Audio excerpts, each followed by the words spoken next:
जैसा कि आज परैया प्रखंड के ग्राम पंचायत पूना कला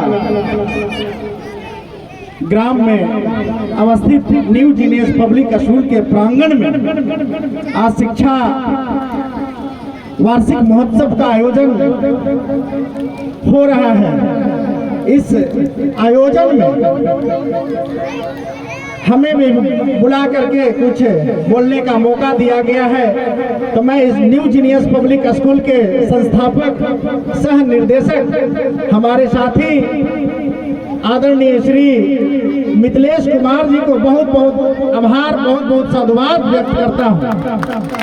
साथियों, साथ ही साथ न्यू जीनियस पब्लिक स्कूल के वाइस प्रिंसिपल एवं शिक्षक एवं शिक्षिका का भी मैं बहुत बहुत आभार प्रकट करता हूं। साथ ही साथ इस स्कूल में जितने भी पढ़ने वाले छात्र हो या छात्राएं हो, जो हम देख रहा था काफी देर से मैं इस मंच के माध्यम से उन्होंने नाना प्रकार के नृत्य कलाओं के साथ अपना जो प्रदर्शन करने का काम कर रहा था लोग, मैं उनके हौसला को जाहिर जो देखने का काम किया है, तो उनका बहुत बहुत धन्यवाद। और आप इसी तरह से हर एक क्षेत्र में आप आगे बढ़ते रहें, हमारी ओर से आपका बहुत बहुत शुभकामना, बहुत बहुत बधाई रहेगा।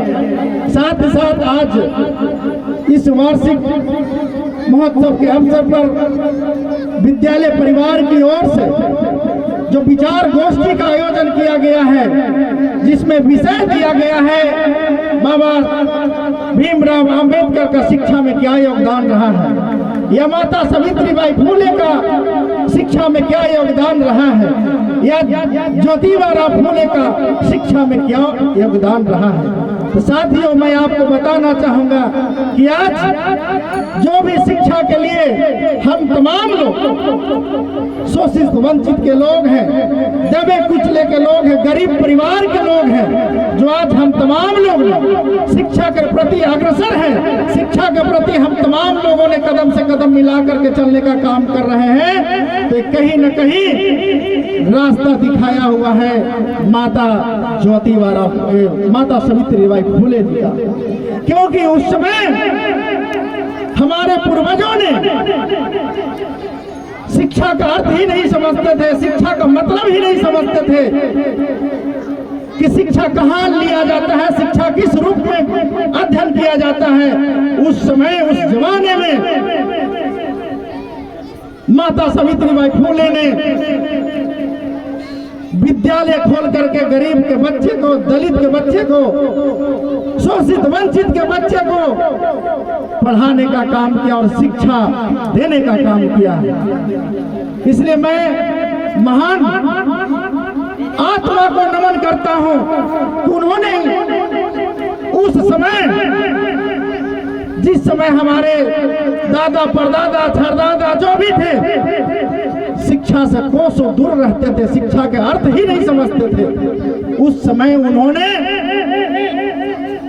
इस देश पर जिस तरह से हुक्मरानों ने हमारे देश पर कब्जा करके बैठे हुए थे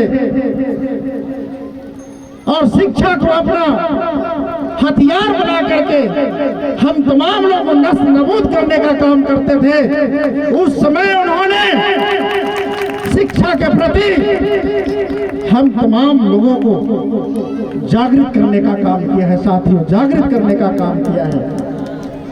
और बाबा साहब अम्बेडकर का जो दिया हुआ है, ये कभी नहीं भुलाया जा सकता है।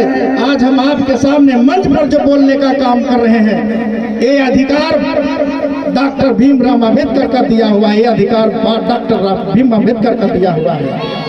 Right to education, right to speaking, या किसी भी क्षेत्र में शिक्षा ग्रहण करने का अधिकार हो, संपत्ति अर्जन करने का अधिकार हो, मजदूरी करने का अधिकार हो, किसी भी क्षेत्र में जो अधिकार मिला है, डॉक्टर भीमराव अम्बेडकर ने अधिकार देने का काम किया है। मैं उनका कभी नहीं भुला सकता हूँ। महान आत्मा को मैं इस मंच के माध्यम से नमन करता हूँ, नमन करता हूँ साथियों।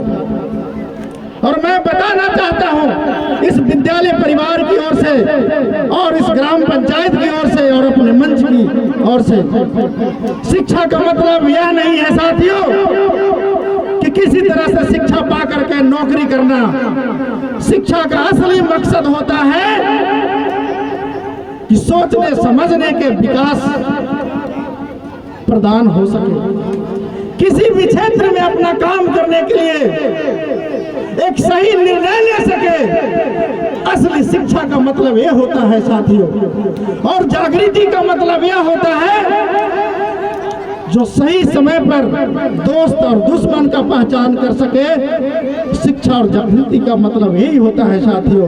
तो मैं बताना चाहता हूं कि शिक्षा एक ऐसी कुंजी है, शिक्षा एक ऐसी चाबी है जो देश के समस्त बंद दरवाजों को खोल सकती है, देश के समस्त बंद दरवाजों को खोल सकती है। इसीलिए आप तमाम यहाँ पर उपस्थित माताएं बहनें से भी आग्रह करना चाहूंगा कि आप जीवन में अपना एक रोटी कम खाएं, आप एक कपड़ा को 2 बार 4 बार उसको साफ कर करके धो करके पहन ले, लेकिन अपने बाल बच्चा को स्कूल भेजे और शिक्षा देने का काम करे। यही मेरी आप तमाम लोगों से ग्रव्य प्रार्थना है साथियों। आपको जीवन में कुछ हासिल हो सकता है तो शिक्षा की बदौलत ही हो सकता है, अन्यथा कोई रास्ता नहीं है आप जीवन में कुछ करने के लिए। इसलिए आप तमाम लोग शिक्षा के प्रति आप जागरूक हो और अपने बाल बच्चा को आगे बढ़ाएं। अपने आप को नुकसान कर ले लेकिन बाल बच्चों को शिक्षा कभी नहीं रोके। इसलिए मैं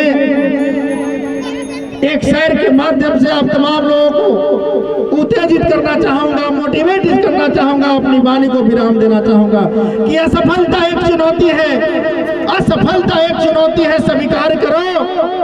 असफलता एक चुनौती है, स्वीकार करो।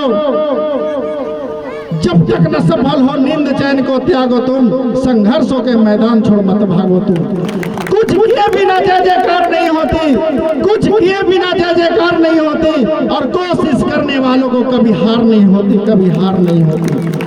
जब तक न सफल हो, जब तक न सफल हो नींद चैन को त्यागो तुम, संघर्षों के मैदान छोड़ मत भागो तुम, संघर्षों के मैदान छोड़ मत भागो तुम। साथियों, इस स्लोगन के साथ आप कदम से कदम मिलाने का काम करेंगे, आपको भविष्य में कहीं भी कोई तरह के परेशानी न होगी और आपने मंसूबा पर, अपने जो मंजिल पर पहुंचना चाहेंगे अवश्य पहुंचने का काम करेंगे। तो मैं पुनः न्यू जीनियस विद्यालय परिवार को हार्दिक बधाई देते हुए मैं अपनी वाणी को विराम देता हूं। धन्यवाद। जय हिंद, जय भारत, जय संविधान। बहुत बहुत धन्यवाद भाई शंभुनाथ यादव जी। इन्होंने शिक्षा के